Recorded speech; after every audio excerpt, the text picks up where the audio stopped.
tidak ada menjadi ada. Nah, Abraham itu bapak semua orang yang beriman. Semua. Abraham bapak semua orang beriman. Jadi yang dipercayai oleh Abraham itulah Allah yang sejati. Dan Abraham percaya Allah yang sejati dalam hal apa? Bukan saja right object, right content of faith. Nah, di sini kita mulai menemukannya. Iman kepada Tuhan Allah yang mana? Yesus bukan Santa Claus. Yesus bukan hanya tabib. Yesus bukan hanya pemberi berkat. Yesus adalah yang menebus dosa kita.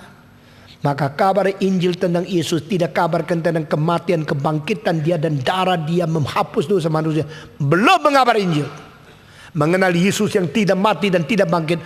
Bukan Yesus yang sejati. Mengenal Tuhan Allah yang mengabulkan semua doa, minta apa saja diberikan. Itu bukan iman yang sejati. The right faith is to the right object of faith. The right faith is to point to the right God.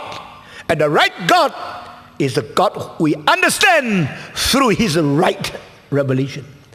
Melalui wahyu Allah baru kita kenal Allah. Ada seorang pria melihat seorang wanita cantik sekali naik skuter, dari belakang lampunya gini. Hatinya ikut gini. Kejar terus, itu kelihatan bagus sekali. Sesudah akhirnya lamar, akhirnya pacaran sama dia, lalu menikah sama dia. Sudah menikah sama dia. Malam pernikahan itu dia bilang, saya ada kebiasaannya, kalau sebelum tidur mesti beres-beres dulu. Silakan beres-beres dulu. Dicopot alis palsunya. Dia kaget. Yang saya lihat bagus kok alisnya nggak ada ya. Copot lagi rambut palsunya. Loh, ini siapa ini? Ini istriku lah. Dan saya begitu betul-betul baik-baik, nggak sentuh dia sampai hari pernikahan selesai. Baru mau tidur sama dia, kok ada copot-copotan ini. Lalu copot kacamata, copot alis, akhirnya copot muka. Baru tahu orang tua itu. Tapi pakai muka gadis yang bagus. Lalu terakhir, kurang sedikit, masih sudah selesai. Mari kita bicara. Muka sudah lain. Waktu lihat dia naik skuter dari belakang, lihat rambutnya gini bagus. Kok jadi gini ya? Dia masih kurang satu, copot gigi palsu. Wah, baru tahu jalan karuan. Tahu kan? Ini masih cinta sama saya atau tidak? Dia langsung semaput, saudara-saudara. Maka saya tidak mau memperkenalkan Yesus yang ada topeng, ngerti lah? Saya mau memperkenalkan Yesus yang sungguh-sungguh, yang asli, supaya imanmu bukan dibangun di atas penipuan. Sekarang banyak orang katanya masuk gereja, katanya sudah dibaptis, katanya sudah Kristen, katanya sudah tahu, katanya beriman, katanya melayani. Padahal Yesus yang dia tahu namanya sama, lain, di dalamnya lain. Reform mau bawa kita kembali kepada firman yang asli. Return to the Bible. To understand the true God. And true work of Him. And true way of understanding. True interpretation. Through the true revelation of the true God. Ini penting. Sungguh. Itu bikin imanmu berarti. Saya akan menutup dengan satu lelucon lagi. Hari ini engkau sudah macet berapa jam? Saya bikin sedikit penghiburan kepadamu. Di kota Florence terjadi kira-kira 20 tahun yang lalu. Ada dua ibu melahirkan anak di satu rumah sakit. Sesudah melahirkan, akhirnya dua bayi dibawa oleh dua suster mandi di lap. Lucu gitu dua bayi. Sesudah lucu dilap, bersihin, copot dia punya name tag yang ikat di sini. Sesudah habis mandi pasangkan dulu. Waktu mau pasang, prak, jatuh. Dua itu yang taruh di pinggir itu kesenggol, dua-duanya jatuh. Waduh, yang mana ini ya? Name tag yang mana punya ini, yang mana punya itu. Kalau pasang salah, bisa pergi ke mama yang salah. Iya toh? Akhirnya ragu-ragu. Waduh, suster itu bilang, saya kira ini punya ini, kira. According to what I know. I know what I know. Kembali ke epistemologi tadi. Kalau Konghucu mengatakan, tidak bisa. If you know, you say no. You don't know, say don't know. Don't say what I know. Kira-kira no. Tidak boleh itu. Ya. Kalau you tidak tahu, Socrates mengatakan, you mesti mengaku. Tidak tahu. The only thing I know is what I don't know. Paulus mengatakan, according what do you think you know, according what you should know, you still do not know. Dia bilang, pokoknya no-noan. Lalu sudah dipasang, dia diam. Tapi malam itu dia rasa tidak enak. Kalau salah kasihan loh. Mama gendong bayi bukan dia punya. Lalu besok kalau diperiksa bukan dia punya. Lalu suaminya mencurigai dia berzina sama orang lain. Semua karena hari ini. Tapi I don't know. Suruh pasang lagi gimana ya.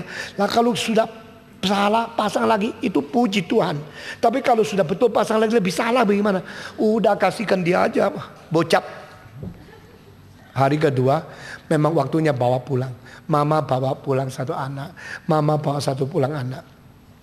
Sudah bawa pulang. Aduh sayangnya ini anak bayi yang saya lahir sekarang sudah boleh bawa pulang. Bawa di sayang. Ngomong cerita yang dia tidak ngerti. Nyanyi-nyanyi yang dia tidak tahu fales. Pokoknya ibu itu sayang anak terus saya. Sudah 2 bulan kemudian si suster ini rasa tidak bisa hidup. Aku minta mereka kembali periksa darah. Paling sedikit tahu sedikit. Waktu itu belum ada cara DNA tidak ada. Waktu diperiksa darahnya daripada itu tipe darahnya ternyata salah. Lalu panggil 2 pasang suami istri datang ke rumah sakit. Suster ini mengaku salah, bilang sama kepala rumah sakit. Kepala rumah sakit menjelaskan kita harus jujur. Tempo hari itu ketukar nemtek sehingga anakmu itu adalah anak dia. Anak dia itu adalah anakmu. Jadi bagaimana?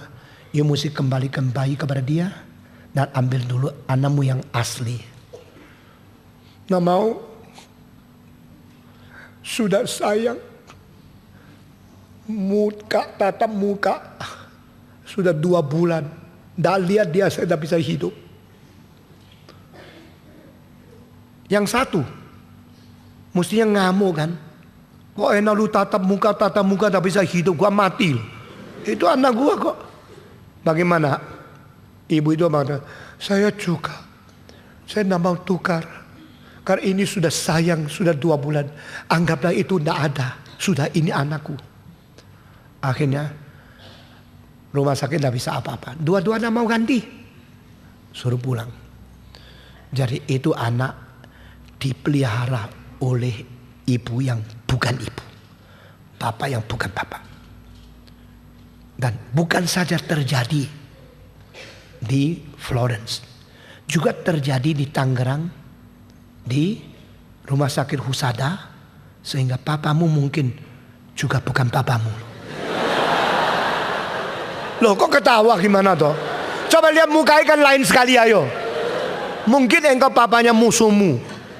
Anak daripada papamu musuhi papamu. Tapi karena sudah kadung lihat sudah biasa. Kalau begini bagaimana? Nah saudara-saudara. Itu sebab banyak orang percaya kepada Allah yang salah. Tapi dia rasa sudah nyaman. Nah apa-apa lah, salah ya salah. Sudah kadung dia mukanya sudah seneng. Muka apa? Kuankong. Ada orang percaya kepada Yesus yang konsep yang salah. Jadi bagaimana mengembalikan iman yang sejati. Sekarang saya akan menutup khotbah ini. What is faith? Katolik mengatakan faith is confession. Kalau engkau mengaku ajaran-ajaran Katolik dan engkau disebut orang beriman. Iman yang sejati turun dari Rasul. Maka apostolic faith, iman rasuli itu menjadi seluruh dasar iman. Dan gereja harus ada itu. Tetapi heran sekali. Orang Katolik juga percaya hal-hal yang bukan iman rasuli. Misalnya Maria Redemptrix. Misalnya the treasury of the saints. Misalnya the fire in the purgatory. Misalnya the mediator besides Jesus Christ, the only one. Nah, ajaran-ajaran seperti ini percaya Maria adalah ratu surga. Percaya Maria adalah ibunya Allah. Percaya Maria adalah sama-sama menjadi penebus dengan Yesus Kristus. Kongsian. Misalnya percaya kalau api di dalam neraka itu memisahkan surga dan neraka. Itu tempat menjadi api pengujian. Misalnya percaya kalau orang-orang suci mempunyai jasa kebajikan sendiri yang kelebihan, yang disimpan semuanya dari Petrus, dari Saint Teresa, dari semua orang, Monica dan semua orang suci punya kebajikan, semua dikumpulkan menjadi gudang kebajikan. Lalu kalau engkau berdosa, engkau berdoa bukan saja berdoa kepada Allah, kepada Yesus Kristus, doa kepada Maria, doa kepada Saint Teresa, berdoa kepada Saint Petrus, berdoa kepada Saint Bonifacio. Lalu dari situ minta diberikan jasa-jasa kelebihan untuk menembus engkau. Ini semua yang mengakui, you orang beriman. Jadi iman itu apa? Confession. Iman itu kepercayaan yang engkau ngaku. Tetapi waktu engkau ngaku percaya di dalam peraturan Katolik, bukan semua dari rasul, masih ada tambahan yang lain. Bagaimana?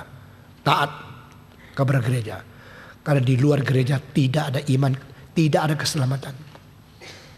Lalu engkau datang kepada orang karismatik. Apa itu iman? Apostolic faith harus kita kembalikan. Kembali kepada iman rasuli. Iman rasuli itu mengandung apa? Bisa menyembuhkan orang, bisa melakukan mujizat, bisa berkarunia lidah, dan dibaptiskan Roh Kudus. Inilah 4 hal yang penting. Divine healing, speaking in tongues. Inilah yang paling penting. The wonders and the signs and the miracles. Percaya mujizat, percaya kesembuhan, percaya akan karunia lidah, percaya baptisan Roh. This is apostolic faith. Ini namanya iman.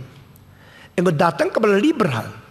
Liberal mengatakan, engkau percaya Yesus orang terbaik. Percaya Yesus orang yang paling tinggi moralnya. Dan dia disebut anak Allah karena dia paling dekat dengan Allah. Maka dia disebut anak Allah.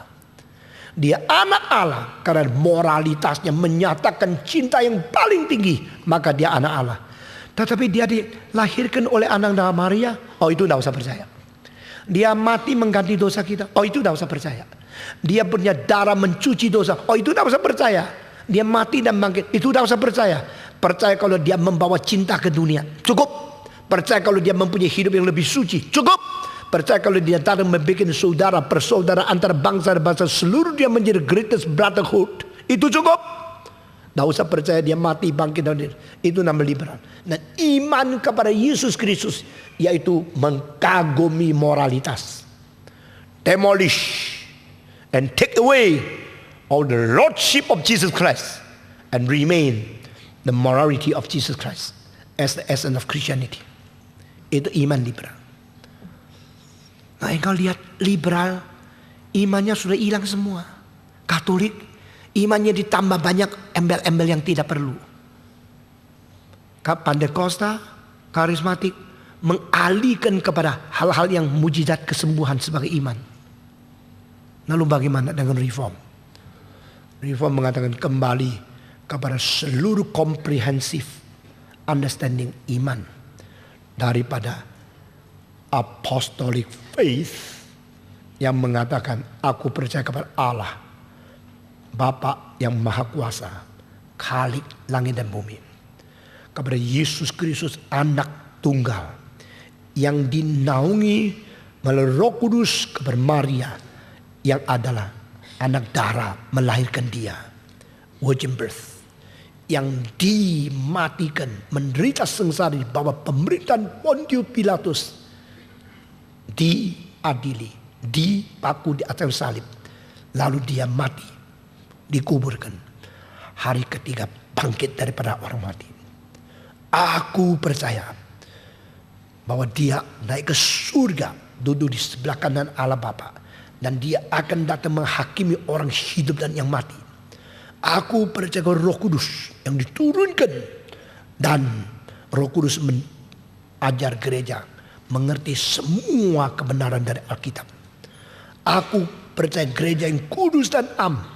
Ini kepercayaan tidak usah ditambah lagi. Maria kah, orang suci kah, api penyucian kah, seperti Katolik. Ini semua kepercayaan sampai dia akan datang kembali untuk menghakimi orang hidup dan mati. Sampai tubuh kita akan bangkit sampai mencapai hidup kekal. Ini adalah keutuhan inti kepercayaan kepada apa yang diwahyukan oleh Tuhan. Ini namanya iman. Saudara-saudara, di dalam gereja reform tidak diperbolehkan tidak menyebut iman rasuli di dalam kebaktian minggu. Karena ini adalah iman. Iman ini saja kah? Besok akan kita sambung. Iman yang sejati selain konten, arah, sifat, kategori, dan akhirnya mempunyai gairah hidup yang bagaimana. Saudara-saudara, maka kita membuat seminar teologi, seminar iman Kristen, membawa manusia kembali ke kepercayaan yang sesungguhnya. Kiranya di dalam NRYC ini, saudara harus bereskan butir mana yang kau rasa sulit beriman kepadanya, untuk menghidupkan kembali iman kepercayaanmu yang seharusnya kau tahu. Mari kita berdoa.